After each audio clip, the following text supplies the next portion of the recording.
What's up, and welcome to Media Mania Podcast. I'm Michael, And I'm Dylan. and this is our guest Nathan with Wheelilee Weather. Nathan, thank you so much for stopping by the show, man. Absolutely appreciate y'all having me tonight. Absolutely. Nathan is a storm chaser and weather watcher from here in my city of Murfreesboro, Tennessee. Yep. So Nathan, curious question. Are there any recent storms you have chased? If so, can you name your a top 5 of your favorites, or based on the intensity? I can't say that I've recently chased. Only get to chase locally here in Tennessee. Yep. Chasing requires a lot of funding. Also availability off of work. That's true, yeah. And a lot of people think that chasing is, you get to pick and choose when you chase, but a lot of people don't understand that chasing isn't. A lot of the people that they see with the name storm chaser, storm spotter, or whatever, a lot of people that are doing this aren't full-time chasers. Yeah. It takes a lot to be, the next Reed Timmer, the next Vince Welty, stuff like that. To be able to go out there and full-time, do it for more than a hobby. So a lot of your guys, and even they have side gigs and stuff like that to be able to support their chasing. So a lot of the people that you see that go out there, take pictures, chase the storms, chase the tornadoes, do everything that they do. Yeah. They have jobs.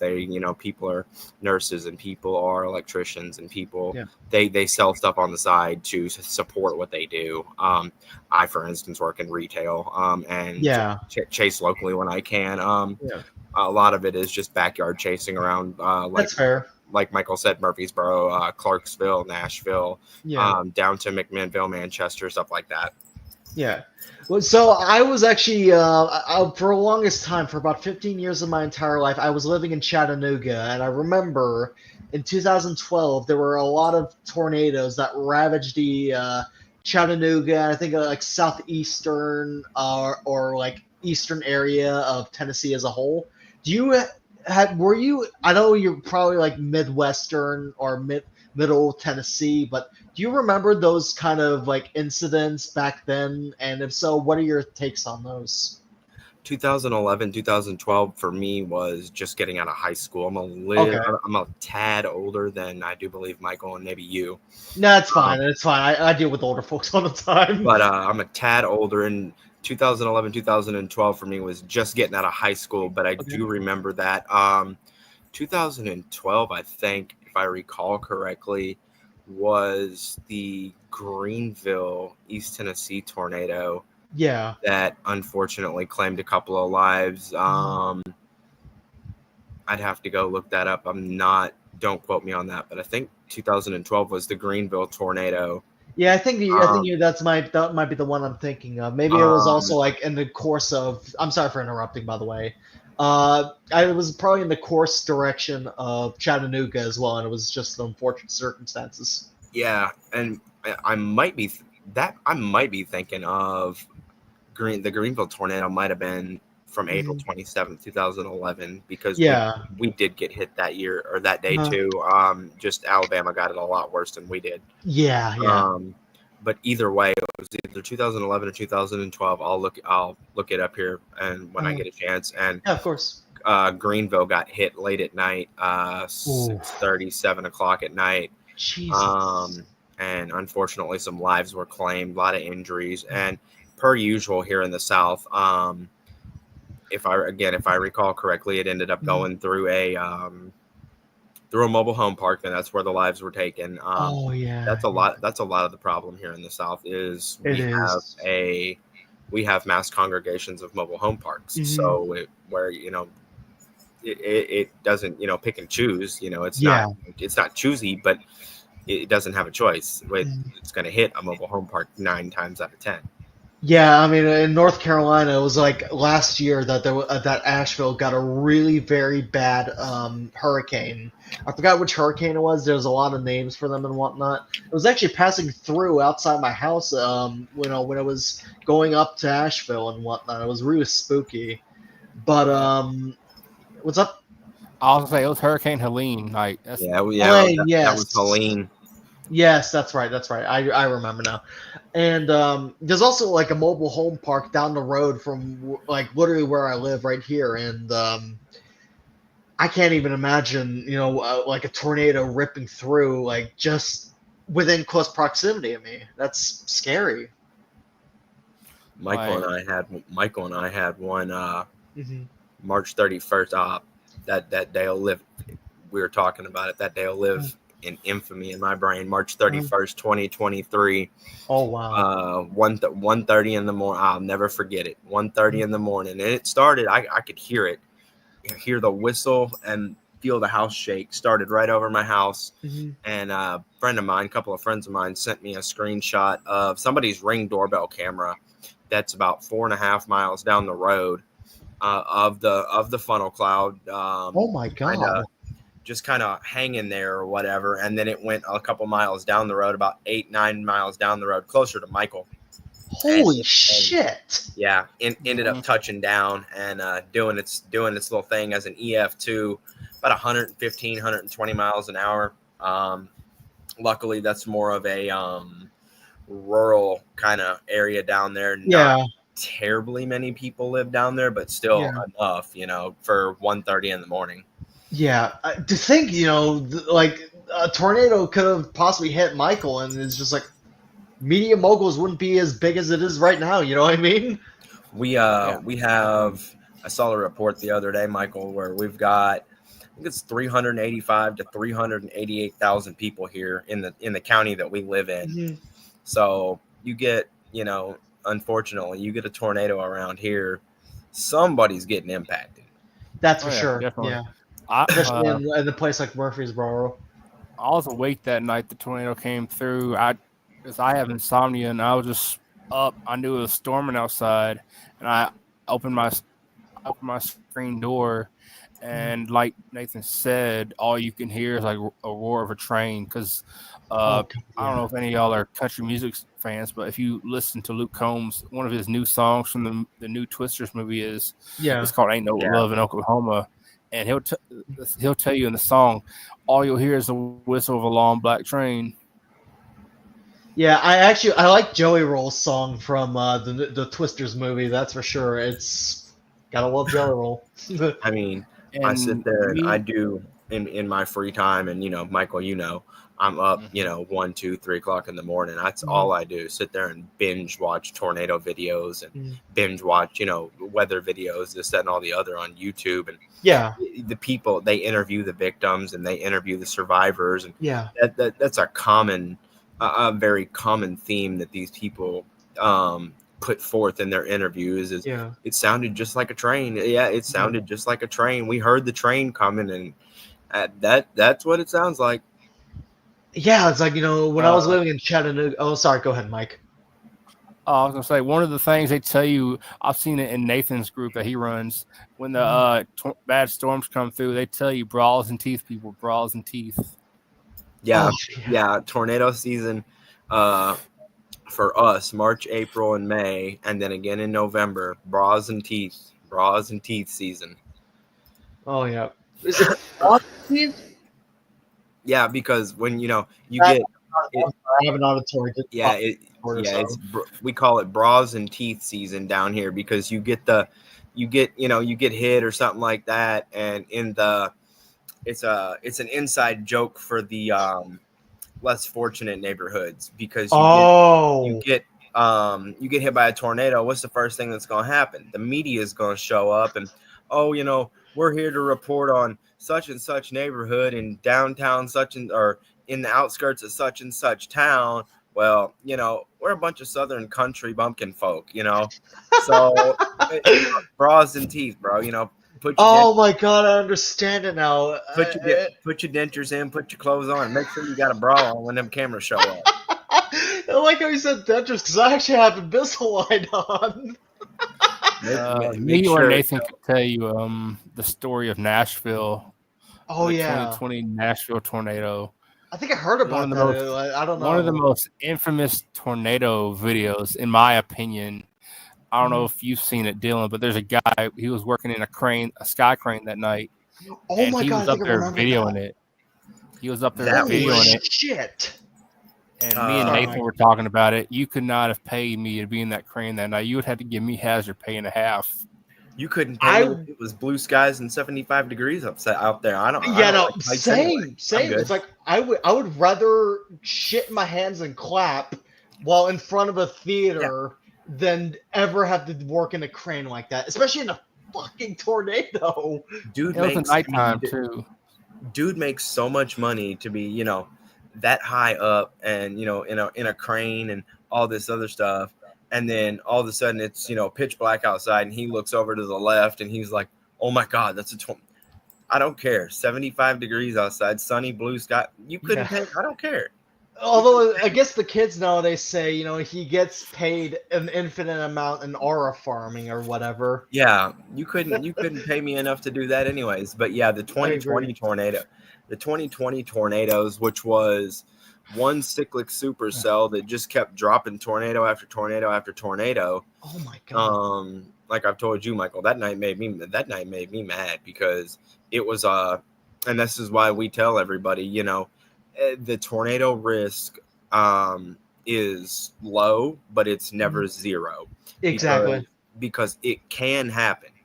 Even when you check out the Storm Prediction Center website, they always underline it and underscore it as a less than 2% risk. They never underline it and underscore it as a 0% risk. Mm-hmm. It's always less than 2% risk. Yeah. So it's never zero. Yeah. But the risk that night it started out as a 5% risk. Oh my Nashville was in the 5% risk. Then you had Cookeville, which was just outside the 2% risk. And Cookeville got demolished by an EF4 tornado that night. Fucking hell. And if you look at it, what is his name? Ethan Moriarty. Ethan Moriarty of June 1st Severe Weather does an absolutely amazing short video. It's like 12 minutes long. Yeah.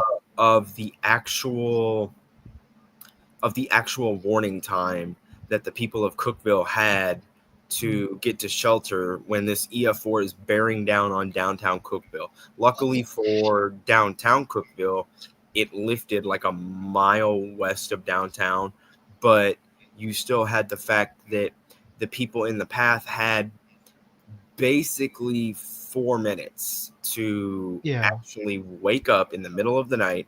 Oh my god. Come to their bearings and get somewhere safe with a tornado with 170 mile an hour winds bearing down on their sleeping asses. It's fucking frightening. Your average lead, Michael's over there like 4 minutes. I couldn't even find myself in 4 minutes. There's only one thing you can do in that 4 minutes. Put your head between your legs and kiss your ass goodbye. Exactly. Or they teach us in the way I was taught, back when the hair hurt. The teachers in those schools can kiss my ass too. They can kiss my ass.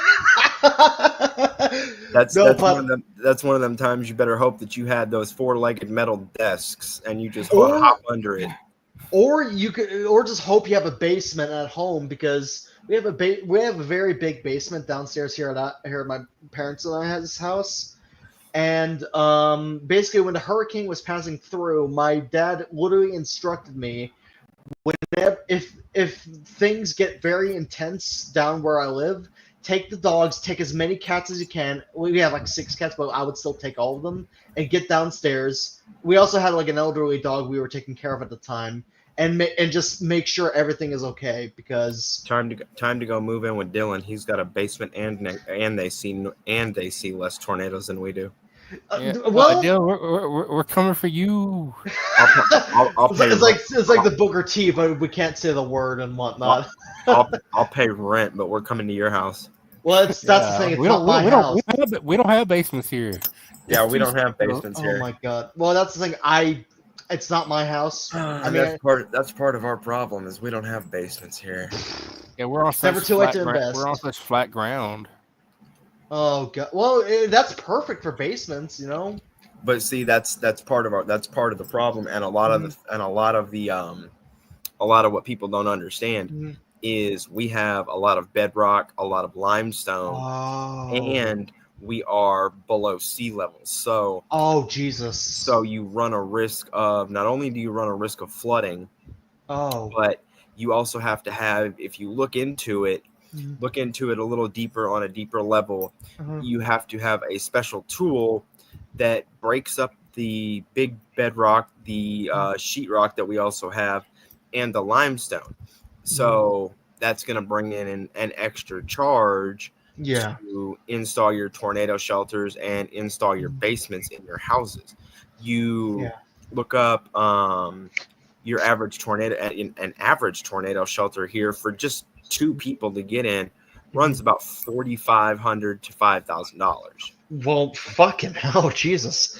Well, I mean, if you ask me, I mean, given the area you guys live in, and also just in general with the closer to Midwest-ish slash southern area, I think it would be a good investment, even like just to get one, even if it's expensive. But I mean, it never hurts because Yeah. especially because storms are very frequent in those areas, from what I know. They're also very frequent here in the Mid-Atlantic. So, Well, we had one of the more synonymous tornadoes we've had just in Tennessee, not even in Dixie Alley in general, but in Tennessee. If you look up, just YouTube some videos of the December 9th, 2023 Clarksville, Tennessee tornado. Okay. That tornado was EF3, 150 mile an hour. And one of the more synonymous videos you'll find of that specific tornado is a gentleman who got caught driving inside the tornado. oh my god. Purely incidental, but got caught driving inside the tornado. Unfortunately for him, turned around, didn't realize, got spatial orientation, disorientation. I'm sorry, spatial disorientation. Turned around and drove back into it. Oh my god. Had he kept his foot on the gas for another 30, 40 seconds, he'd have been out of it. But turned around, drove back. Unfortunately, he's passed away, hasn't he? God rest his soul. So, no, he lived. Oh, thank God. Okay. Absolutely fine. Absolutely fine. Lived, drove out of it, and was good. Oh But my God. here's the thing. So Clarksville gets destroyed by an EF3. Now they have every reason, every right to be afraid of tornadoes, afraid of storms, this, that, on the other. Then was it April or May 2025? They have I almost want to say twins touchdown, but they have two touchdown. They have two touchdown within like 5 or 6 minutes of each other. Both of them were EF0s, real weak 80 mile an hour tornadoes.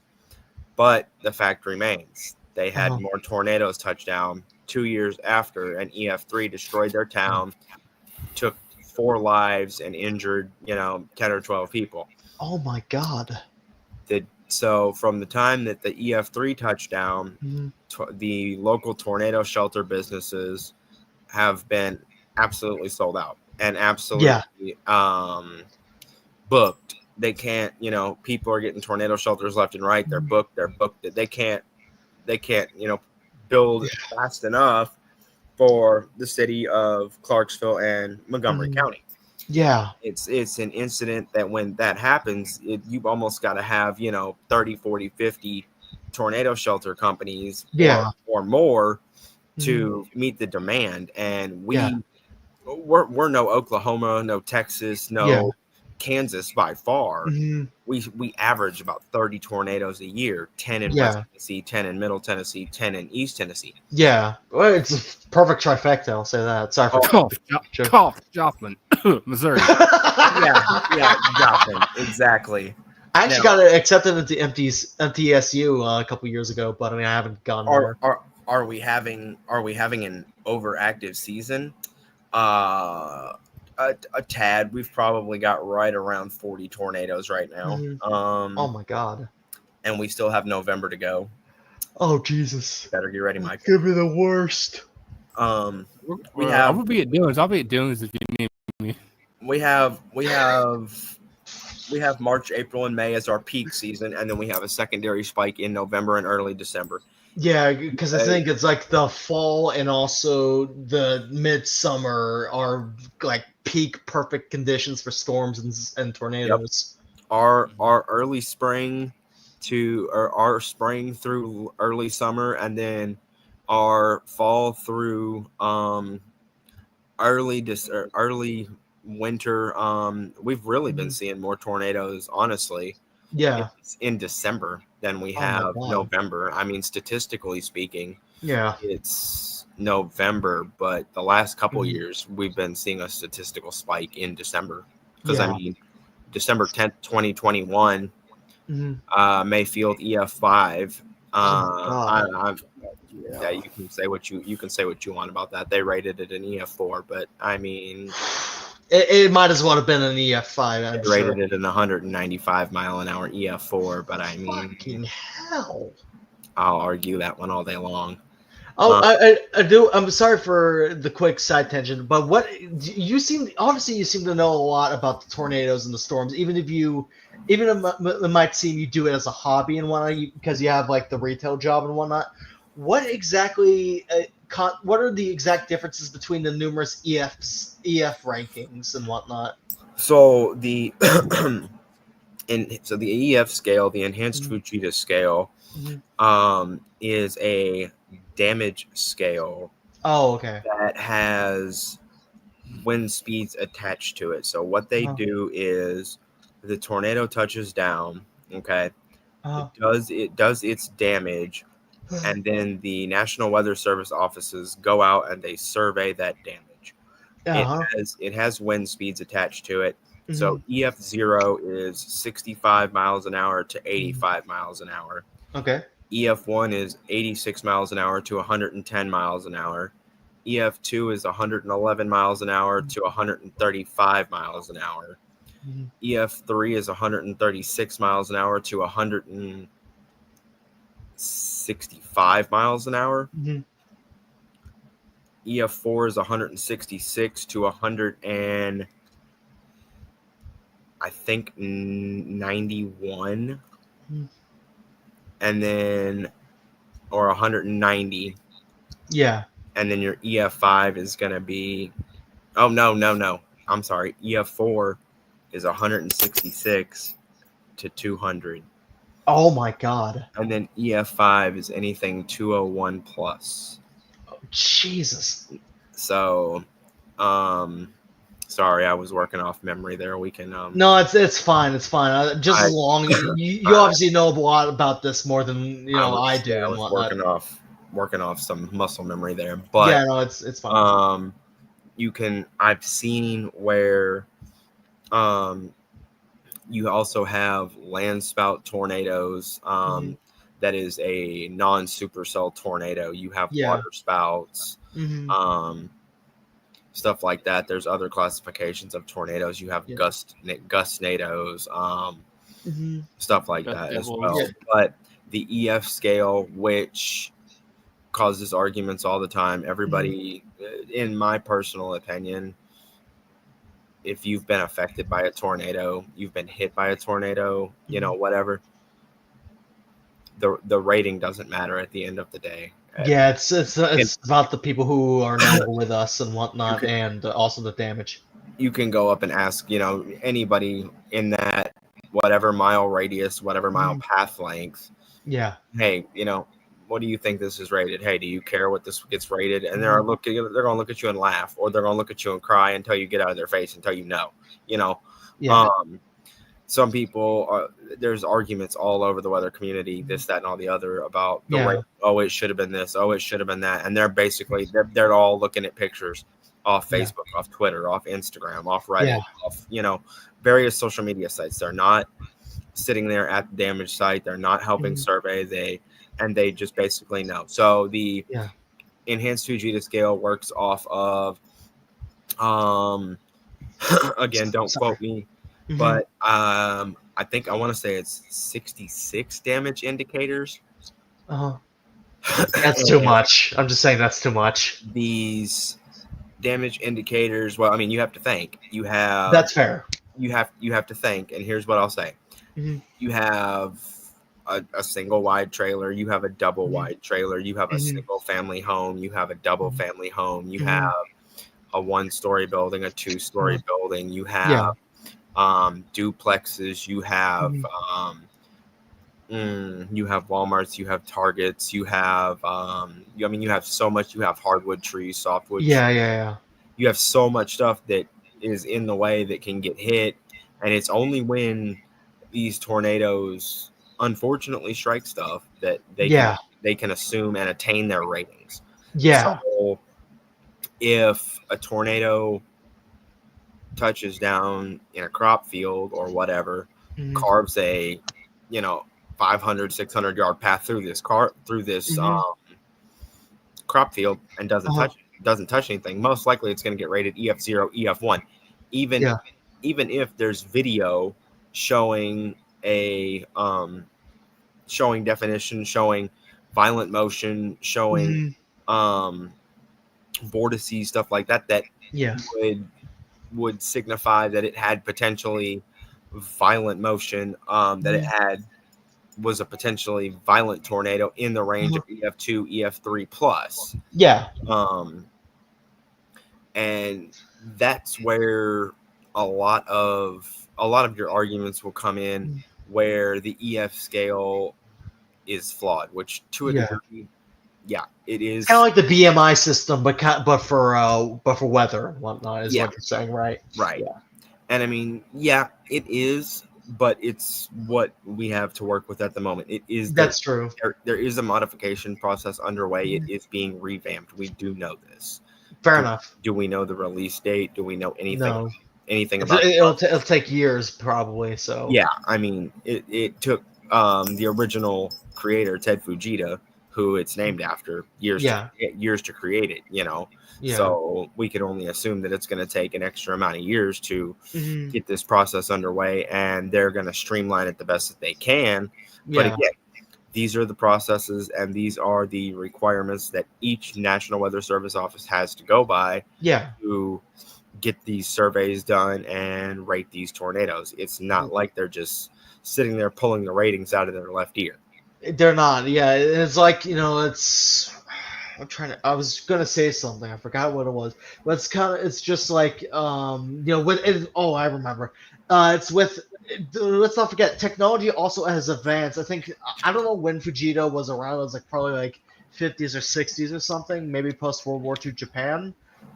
I could be wrong. I don't know, but technology has advanced a lot since the 50s or 60s or whatever his time was. So we have like a lot of things making things more accurate and whatnot, and it's also like everything's just evolving and whatnot. So it was 60s and 70s when this all came about. They were able to go back and kind of predate tornadoes, post-rate tornadoes from previous years and stuff like that. I mean, the word tornado was banned up until the 1950s. Oh, really? I did not know that. Yeah, the word tornado was actually banned up until the 1950s by the World Meteorological Society. I see. So, you were talking about it earlier. What's up, Mike? He was talking about it earlier. You're talking about twin tornadoes. One of the most infamous twin tornadoes I saw on any social media was it was called the Dead Man Walking twin tornadoes. Oh wow! I don't know if you've ever seen it or not. Dead Man Walking was one tornado. Dead Man Walking was Jarrell, 1997 in Jarrell, Texas. It was a multiple vortex F5 tornado that happened May 25th, 1997 in Jarrell, Texas. On a low end tornado day. Wasn't supposed to be tornadoes, but the atmosphere lined up just right with the right amount of thermodynamics in the atmosphere, the right amount of shear, the right amount of cape, storm relative helicity, all kind of just came together, and several smaller tornadoes touched down, and then the Jarrell, Texas, what would be the Jarrell, Texas tornado touched down north of town. Typically, like I was telling you the other night, Mike, we see tornadoes track southwest to northeast. This tornado tracked from north to south. We don't typically see that. And started out as a small rope tornado that was almost stationary for about 3 to 5 minutes or so, and then all of a sudden started moving at a slow forward speed of around 4 to 5 miles an hour as it started moving towards Jarrell. And as it started moving towards Jarrell, it just got bigger and bigger and bigger. And I do believe it just snowballed. I do believe it was over a mile and a quarter wide or so. Fairly large tornado, but with a forward speed of about 10 miles an hour. So it's absolutely crawling at this point. And keep in mind, this is back when you had the original Fujita scale, which had higher wind speeds. So F4, F5 was harder to attain at that point. Yeah. But they handed them out like they were kind of candy almost. We haven't seen an EF5 in 2013. Yeah, we haven't seen an EF5 in 12 years. Oh my. In Tennessee or just in general? In general, since the last Moore, Oklahoma. Yeah. So this tornado starts rolling into Jarrell, and it does something that's just kind of wild. Usually you've got a forward momentum of at least 10-15 miles an hour on a tornado. Some of them, like I said, can remain stationary and just kind of chill there. Not often, but this tornado of EF5 or of F5 intensity, F5 intensity with estimated wind speeds over 270 to 300 miles an hour, goes into and slams into the Double Creek Estates neighborhood at 2 miles an hour. Can you imagine wind speeds at 270 to 300 miles an hour at 2 miles an hour forward progress? So they estimate that some of these people that endured this tornado, it sat over them for about 70 to 120 seconds. Damn. Sorry about that. My dad just walked in to let the dogs out, so I had to mute for a sec.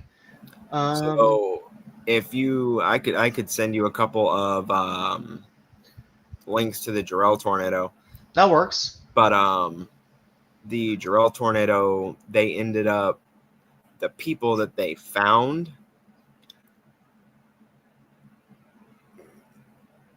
sorry to put it nicely, weren't together. Like, when I saw the video, it looked like a pair of legs walking. Yeah, that was when you saw kind of like this or whatever. That was a multiple vortex tornado. It was just one tornado, but you have the parent funnel that comes down, okay, but you have multiple vortex spinning around and around and rotating around each other inside of that tornado. That's another thing that a lot of people think that it's just so simple to go in there. This is one of the things that killed me about the second Twisters movie, that it's just so simple to go in there and fly something in there to get accurate wind speed measurements or whatever. No, because all of your tornadoes almost, I venture to bet all of your tornadoes are multiple vortex tornadoes, and each of those separate vortexes carry a different wind speed.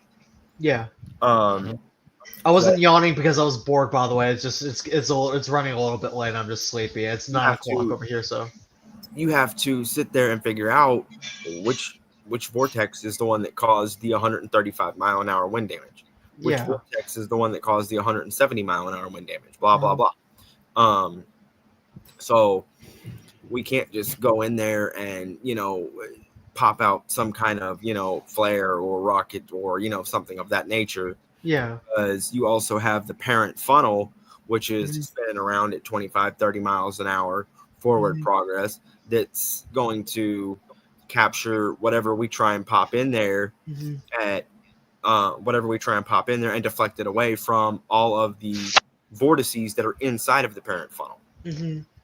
But Oh man. to go back to the Jarrell tornado, Mhm. it was, like I said, about, I'm pretty sure mile and a quarter wide, something of that nature. And had wind speeds well over 270 miles an hour, and just sat over these people for a minute and a half, 2 minutes. Fucking Uh, hell! I can't even they imagine. to put it into a perspective, they found cows without their hides. Oh my god! Well, wait till you get your hands on the video. Oh my god! I don't think I'll ever eat again. Yeah. I would be remiss if I didn't ask about two of the most popular tornadoes that I've seen, in my opinion. One is El Reno with Twistex's team, and you know the other one, I'm going to say Joplin. Both very synonymous tornadoes. Both very synonymous tornadoes. El Reno, 2.6 mile wide EF3. Started out as an EF5 based on mobile radar data. Oh wow. And then they realized that that's not the way that they survey.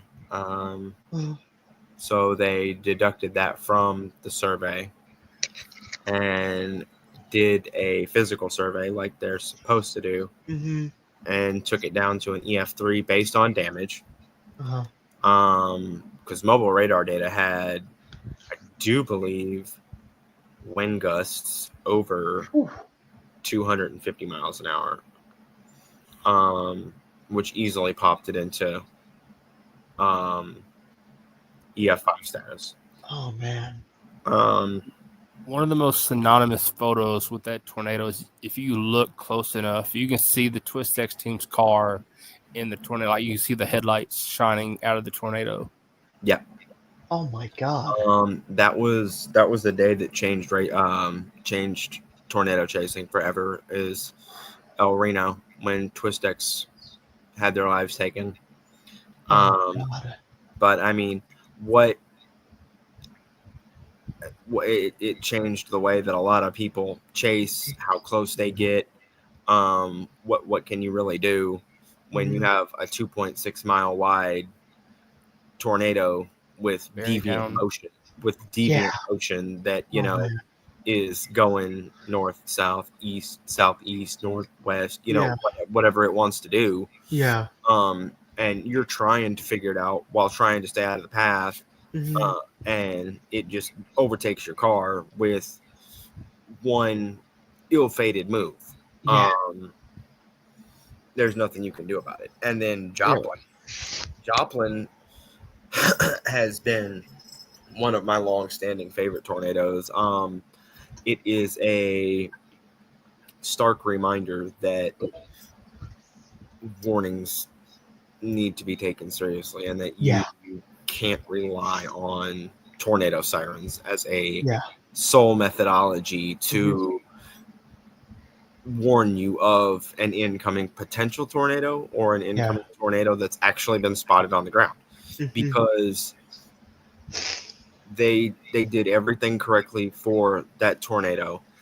If you watch videos on the Joplin tornado, that tornado went from a very small cone tornado to an absolute behemoth in less than 40 seconds. My God, 40 seconds? Jesus Christ! It was absolutely huge in 40 seconds. The original chasers who caught it on video, they caught the entire birth of the tornado from funnel cloud to cone tornado to just absolute mammoth wedge in 40 seconds. The town of Joplin, and here's what I was telling Michael too. The town of Joplin sounded the sirens 3 times. 3 times in, I do believe it was a 10 to 15 minute span. Okay. Oh my god. So you have what's called warning fatigue. Mm-hmm. All these tornado warnings, you know, and nothing happens. Yeah. Back in the early 2000s, early to mid 2000s, it was 90%. 90% of the tornado warnings, nothing ever came out of the sky. Yeah, I don't know the exact percentage now, but it's lower. Yeah. But you would have all these tornado warnings and nothing would ever come out of the sky. So you have all these people that are just like, oh, it's not going to happen. They've gotten complacent, and it won't happen to me syndrome. Especially when it's boy who cried wolf, essentially. Yeah, and a lot of these people just don't think it can happen to me. Well, they see all these, you know, videos of Moore, Oklahoma, these videos of Joplin, these videos of El Reno, these videos of Tuscaloosa and Birmingham, and you know, so they know it's out there, but they don't think it'll ever happen to them. Realistically, your chances are 1 in 12,000 of being actually directly struck by a tornado. A lot of people have never even seen a tornado in their lifetime, and they're 50, 60, 70 years old. But Jesus.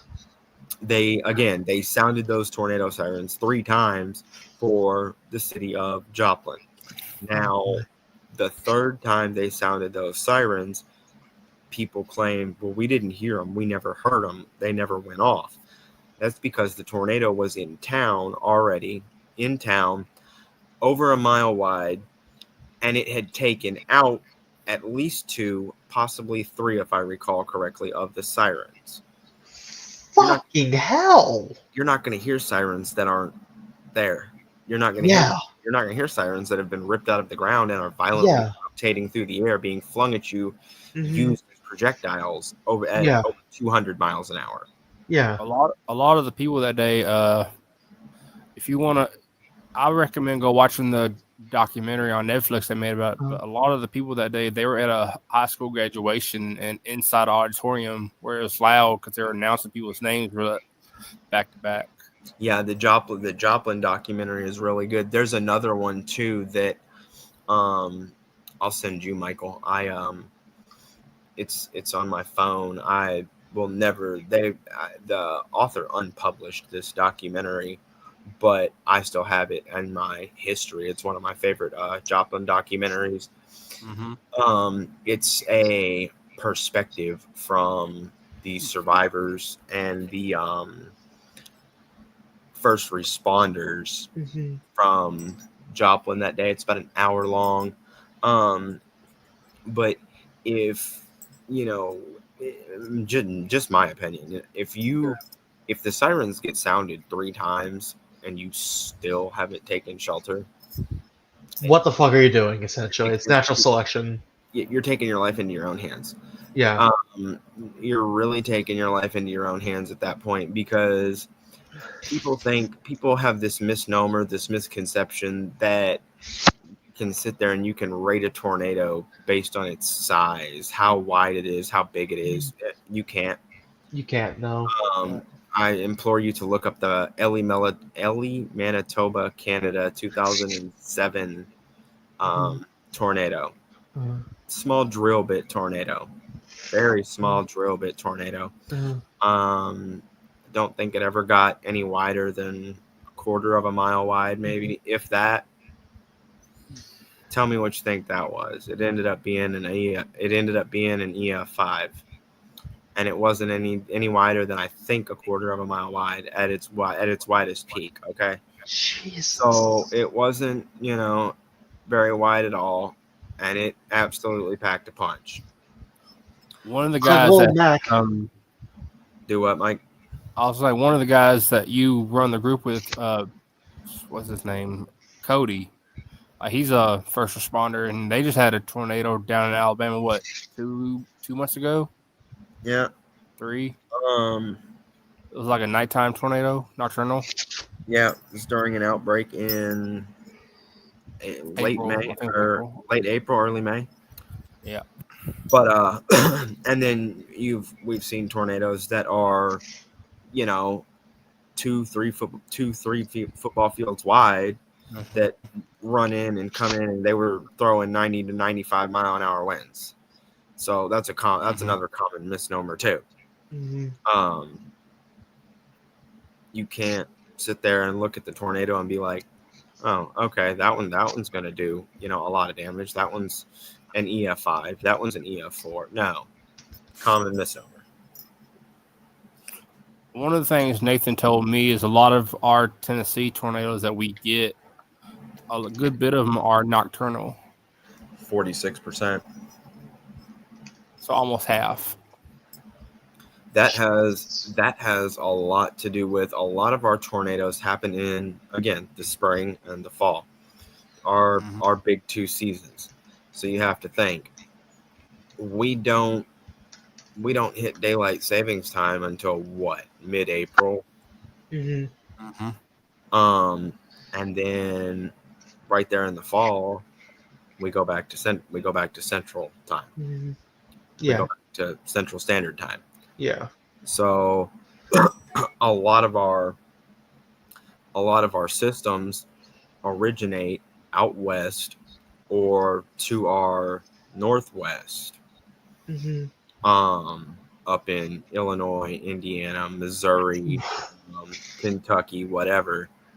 They Oh, don't get here till 4:30, whatever, in the Middle Tennessee area. man. By that time, the sun's getting ready to set, going down over the horizon. This, Mm-hmm. that, all the other. We got no choice but to deal with them after dark. Yeah. So It's what are some ways we can help support people in the weather community? good question. Some of the biggest ways that you can help, as somebody who may not be as educated, Mm-hmm. is figure out, in my opinion, figure out who, because you see a lot once you join the weather community, Mm-hmm. especially on social media.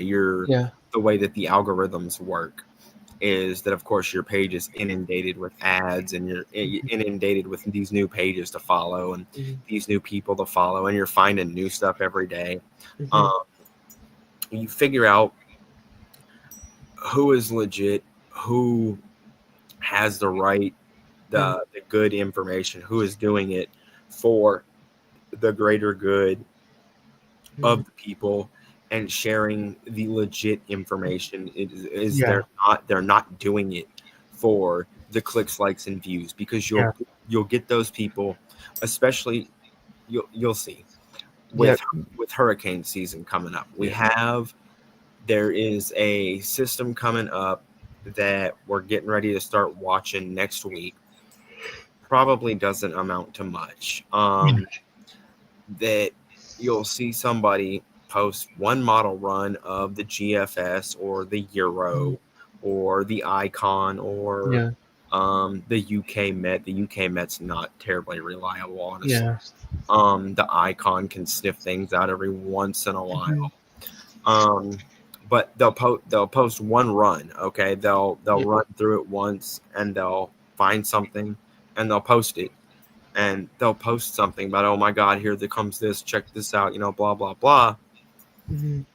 And they won't post anything else about it again. Yeah. They'll rile people up. They'll post it, and they'll get, 6,597 shares, 3,271 comments, Mm-hmm. and 10 billion likes about it. Yeah. They're engagement farmers. All they're looking for is the engagement off those posts. Yeah. You'll see it during hurricane season. You'll see it especially in the winter. You'll get one run of the GFS where Joe Blow has done found. Joe Blow has done found where Lisbon, North Dakota is going to get 73 inches of snow. Oh my. First run of the GFS. He screenshots it, and he's like, oh my God, they're going to get 73 inches. Holy crap. Click. Screenshots it, start sharing it. Look, you guys, you're going to get 73 inches of snow. And everybody's freaking out because it's on the internet. It must be true. Yeah. Then there was a viral video last year about so and so said on such and such a date there's supposed to be a Category 6 hurricane hit Florida. Saffir-Simpson scale only goes up to 5. There's no category. Okay. So for the legit ones that we do go and follow, are there ways we can support them? Because you said some of these smaller chasers, they have to do other things to be able to go afford to chase. So is there ways to support that? You have some that will put, their links out there, their Venmos, their Cash Apps, their ways to, that they make their fundings, their sites, stuff like that. You have others that wasn't personally me and the group that we, run. That wasn't our motto when we first, when we got started and got going. Is we care less about it. And you were mentioning Cody and stuff like that. We weren't really into it, and kind of in all fairness and honesty felt awkward about it, because it's a hobby for us. Something that we really enjoy doing. People trying to keep people safe, keep people aware, keep people in the loop, and also educate the public, because you have a lot of these storm chasers, a lot of these people that they just share the information. They just, do this, do that. Adam Lucio is really good about it, trying to educate the people, trying to keep the people aware. He tries to share the information and tell them, hey, look, this is what's going on, while also trying to educate the people as well. Yeah. Because a lot of people fear what they don't know. It's a fear of the unknown. Yeah. And the more that they can understand, the more that they can overcome fear. Yeah. So, but you will have those people that, put their Cash App out there, put their links out there, their little stores out there, stuff like that. That you can support, stuff like that. But as long as you find the right people, stay away from TikTok. Stay away from TikTok. I agree. TikTok is, and I say that as a creator who posts on TikTok every once in a while. I don't, post religiously on TikTok, but I do post on TikTok every once in a while. I'm more in my own group, that Michael's in, the Whether or Not group. That's funny. But, I'm more on my group and on my YouTube. Like I said, TikTok it's good for a couple of 100 views, and then it's not. You get people who like to run wild with these theories, and it's a great place for it. It's an absolutely wonderful place for a Category 6 hurricane to occur. Yeah, I know you have your little store that you've now set up to go back into funding what you want to do with the weather. Yeah, I have. I have a lot of things that I want to do. Keyword want to do. I have I do have my little store, Weather Ready Nation, is what I call it, and that's what I call my other stores. I have a little Amazon store set up selling, promoting weather radios too, because if we could get weather radios in the hands of everybody who actually pay attention to the weather, we'd be in good shape. I agree. We have so many people that they either rely on sirens, or they rely on phones, or they rely on social media or whatever to their watches, their warnings, their information, this, that, all the other. The fastest, most reliable way is a weather radio, unless we have an issue, unfortunately, like we've had in the past, where they're down for maintenance. The transponder is down. The Beech Grove transponder is still down and not slated for readmittance into the system until September or October. I spoke with NWS Nashville. The Beech Grove transponder is still down. Jesus. Which poses a slight risk, but luckily luckily we're in our slow season, June, July. Yeah, thank God. September. So that's okay. But if we could get weather radios in the hands of every person who pays attention, and even those that don't pay attention to the weather, we'd be rocking and rolling in business. Because one of my biggest pet peeves personally is we didn't have no warning. We never saw it coming. We didn't have a warning. Yeah. Because in all reality, yes, you did. Yeah. There's plenty of opportunities and also plenty of warnings there's a lot of precautions you can take. So if you had a smartphone, if you have a TV, if you have a radio, for Pete's sake, you had a way to be warned of what was coming. There's the market is so saturated with chasers and enthusiasts and spotters and weather groups that are posting on it day by day by day. Twitter, social media, Facebook, Instagram, Reddit, LinkedIn. They're all posting about the next big system. I mean, and that's a pet peeve of mine too. People posting about systems that are 10, 12, 14 days out that we don't know anything about yet. But that's what I'm saying. People are constantly posting about it. People are talking about it.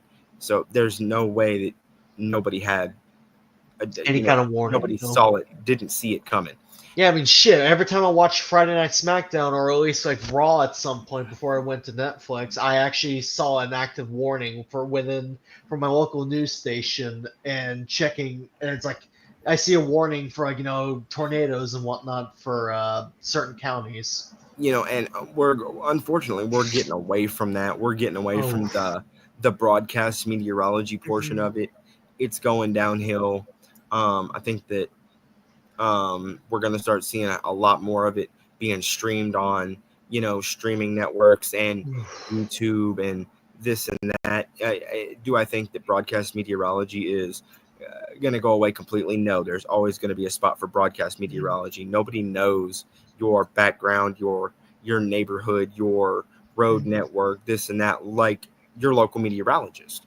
Yeah. But the TV ratings are down. Nobody has cable. Nobody has satellite TV anymore because of the price. They price themselves out of the market. It's an unfortunate reality, but it's the reality of the situation. Nobody has it anymore because they price themselves out of the market. We've all went to streaming. Everybody's on Hulu. Everybody's on Netflix. Everybody's watching TV. Yeah, everybody's watching YouTube TV these days. So the broadcast meteorologists are going to have to figure something out to where they can still make money and do what they got a degree in their field to do, just like what James Spann just did, going and joining the Alabama Weather Network. He made a boss move. And he's always been one to be able to change with the tide, But I think that's where we're really heading with the market right now is being able to change over into the streaming network and stuff like that, going over to streaming platforms. Like I said, do I think that broadcast meteorology is going to die completely? No, there's always going to be a need for it, but it's kind of going downhill. That's really where I stand on that issue. But like I was going back to your original question, Michael, sorry for getting off topic. Just, find out who's really, there for the people, who's passionate, who's sharing the good stuff, the good information, who doesn't want the clicks, who doesn't want the views, who doesn't care about that. And support them if they're, if they have ways to support them monetarily, share their stuff on social media, get that out there, get the word out there. I have my Storm Chaser page, Nathan Reno, Storm Chasing, Nathan Reno Chasing, whatever it is. I've been sharing your stuff on Instagram too. Storm Chaser, Nathan Reno. I need to get better on Instagram. I just haven't been on. I'll be right back 1 second. All right. I just haven't been, on my Instagram recently. But once it ramps up, like a hurricane season coming in, I'll get better about that. We just haven't ramped up for hurricane season. Like I said, there's something to watch next week, but don't think it'll really kind of escalate into much for especially the continental United States. Think it's more of a kind of Lesser Antilles type system if it even really develops. I don't want to say the S word because usually, right when you say the S word, that's when shit hits the fan. Yeah. But do you think we had? Do you think we might have a below average hurricane season? No, I think it. I No. think it'll be average to above average. We July. We're kind of honestly right on par. So far with this season.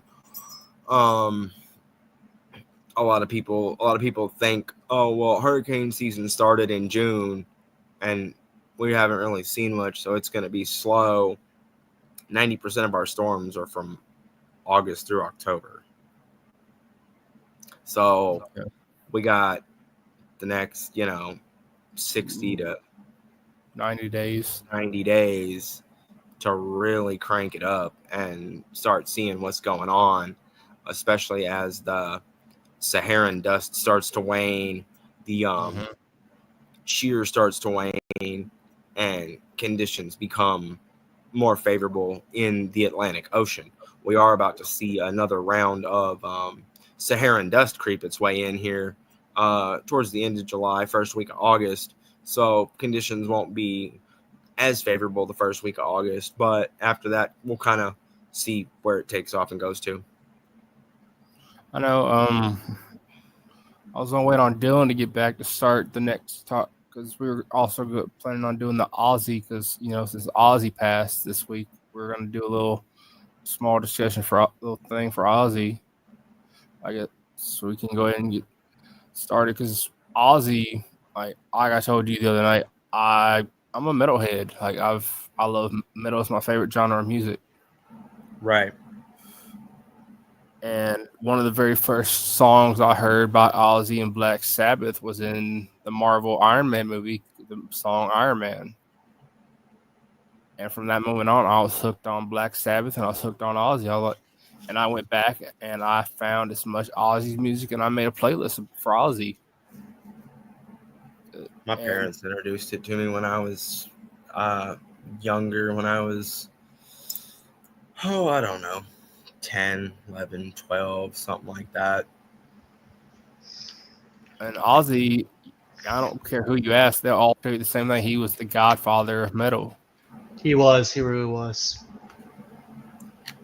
No one else could have done it but him, that's for sure. Like go and look at any of these bands that are around today. Def Leppard, Judas Metallica, Priest. Motorhead, Judas Priest, Poison, Kiss. Like they all took a page from Ozzy's book. Yeah. Yep. And let's not forget about the belated Terry Gene Bollea, also known more famously as Hulk Hogan. Many wrestlers nowadays that you see would not have gotten into the wonderful realm of professional wrestling without him. There are many things that he might have done that Mike and I may disagree with, but he was still a profound icon and made a very significant impact on the business as a whole and practically saved the WWF. Both Ozzy and Hogan, they both played a part in pop culture being what it is today. Indeed. Like both Ozzy and Hogan, they made cameo appearances in movies and had major roles in movies. Yeah. They did they did commercials, they did appearances. They had merch. Yeah. I don't remember. I'm not from the '80s, but from everyone that told me, like, if you grew up during the '80s, you're a wrestling fan, and you had something Hulk Hogan, some kind of Hulk Hogan merch. Yeah. And if you go back and look, Ozzy also made some appearances for the WWF, now WWE, from the '80s to the late 2010s. Yeah, no one could escape Ozzy, nor could they escape Hogan. You couldn't. They had that much of an impact on the industry for sure. And we here at Media Mania, our thoughts and our minds are with their families who we can't even imagine what they're going through in this difficult time. We are. Our thoughts and prayers are with them. Yes. and it's just crazy. And they always you hear people say death always comes in threes. Hmm.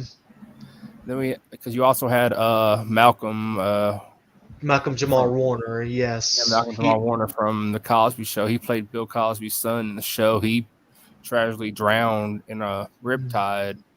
Yep. And let's not forget about Chuck Mangione, who passed away, I think, relatively the same day as Hulk Hogan, and he was a really great jazz musician and Legendary artist. very legendary artist. Yes, and at least he let they most of the on the exception of Malcolm Jamal Warner, God rest his soul, he was very young. He should we pray he's in good health wherever he is. Most of them ended up living very long, fulfilling lives, and thankfully, we celebrate them not by remaining in sadness, but we choose to remember their memories, and continue to live life with them in our hearts. So. With Malcolm, like I didn't know Malcolm from the Cosby Show. I knew him from other shows I watched. Mhm. I don't. He made a cameo appearances in the show Suits and in the 911 TV show. Mm-hmm. Yeah, that's where I was most familiar with him, was the 911 TV show. Mm-hmm.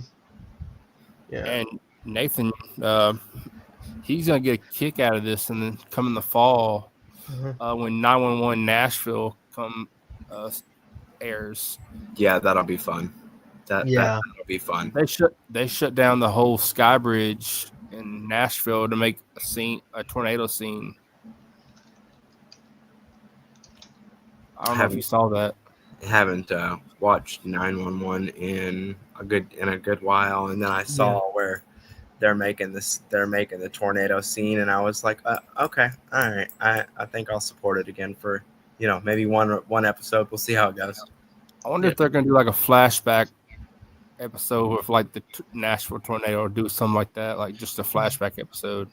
Yeah. Although that would make perfect sense to me.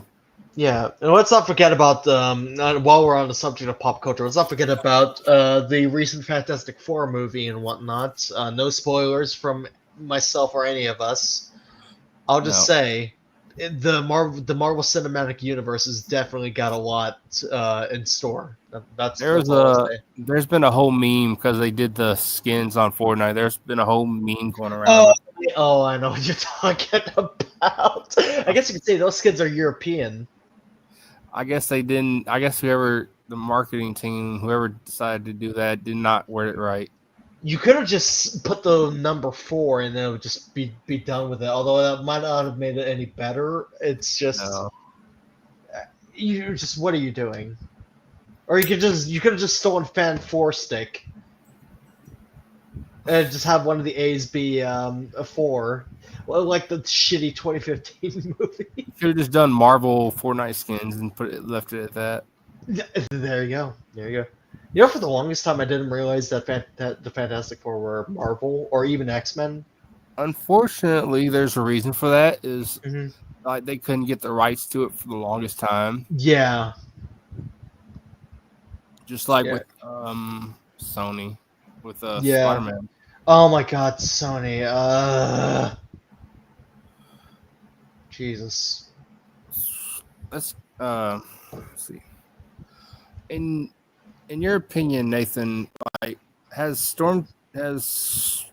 you know what I'm about to ask. The storms that people talk about are moving, about Tornado Alley and Dixie Alley. Oh yeah, I mean, no doubt about it. It's been well documented, probably over the last 25 years or so. If not longer. I mean, people try to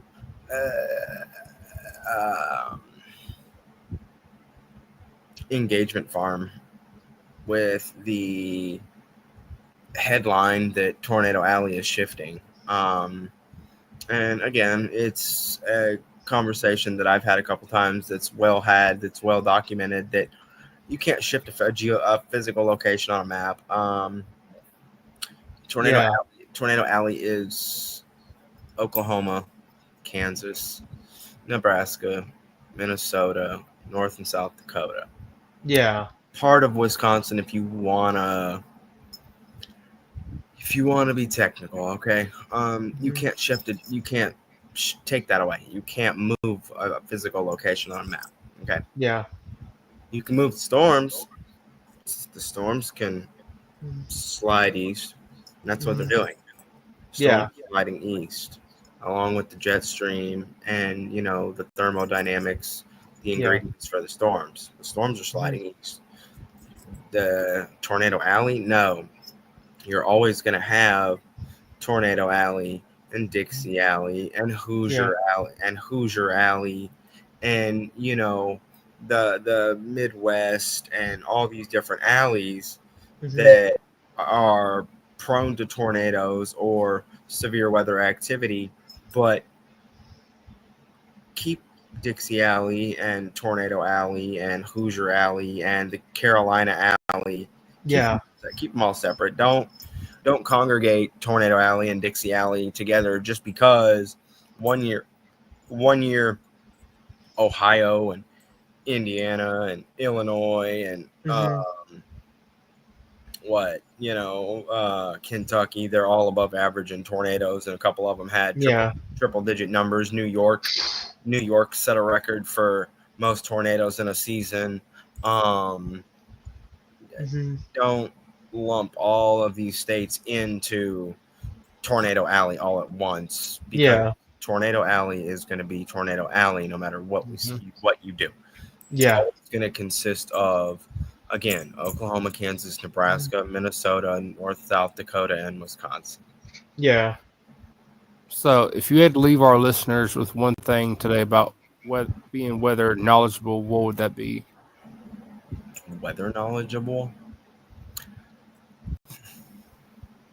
Weather can change in an instant. I mean, you can go from sunny and 83 degrees to cloudy skies, storms, and a tornado in less than 10 minutes. You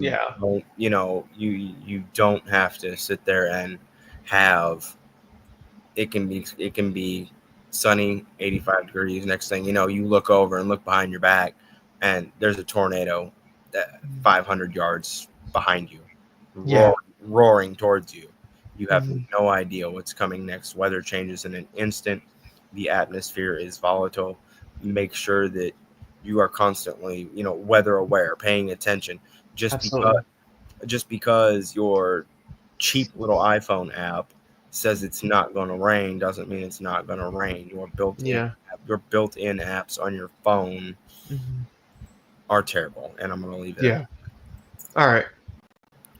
Well, Nathan, we appreciate here at Media Mania. We appreciate you coming on the show tonight and giving us a little bit of your time. Absolutely. Yes, sir. I appreciate y'all having me. Thank you so much for joining us. Thank you. This has been Media Mania Podcast. Good night. Peace and love.